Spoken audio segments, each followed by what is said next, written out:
प्यारे बच्चों, कैसे हैं आप सब? आशा करती हूँ आप सब अच्छे होंगे, स्वस्थ होंगे। स्वागत है आपका इस कक्षा में। आइए आज हम पढ़ते हैं हिंदी जात का पाठ 1 भाषा। देखिए और समझिए।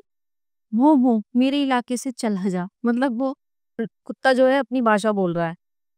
ठीक है, म्याऊं म्याऊं तुम बहुत अच्छी हो। काऊ काऊ मेरे वृक्ष पर क्या कर रहा है? बच्चों, आज मैं तुम्हें पशु पक्षियों की कहानी सुनाती। ठीक है।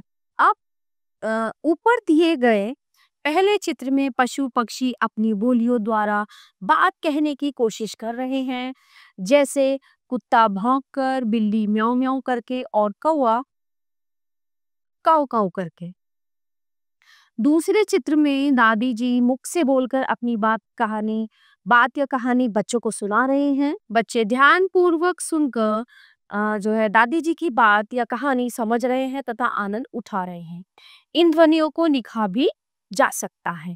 ठीक है। अगले चित्र में अध्यापिका ब्लैक बोर्ड पर लिखकर बच्चों को अपनी बात समझा रही है। ये देखिए, बच्चे पढ़कर अध्यापिका की बात को भली भांति समझ रहे हैं।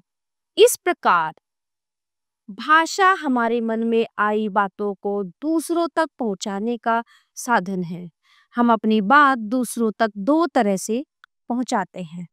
ठीक है, बोलकर और लिखकर। हम मुख यानी मुंह से जो कुछ बोलते और कानों से सुनते हैं वो भाषा का मौखिक रूप होता है। हम जो कुछ लिखते और पढ़ते हैं वो भाषा का लिखित रूप होता है। अतः भाषा के दो रूप होते हैं, मौखिक एवं लिखित। ठीक है। अब हमने क्या जाना इस पाठ में? अपने मन के भावों को एक दूसरे को समझाना भाषा है।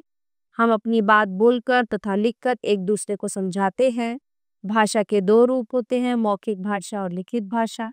सुनना, बोलना, पढ़ना और लिखना ये भाषा के 4 कौशल होते हैं। तो भाषा को हमने समझा और पढ़ा कैसे होती है। तो ये पाठ यहीं पे समाप्त होता है। आशा करती हूँ आपको अच्छे से समझ आया होगा। मिलते हैं अगली कक्षा में। धन्यवाद।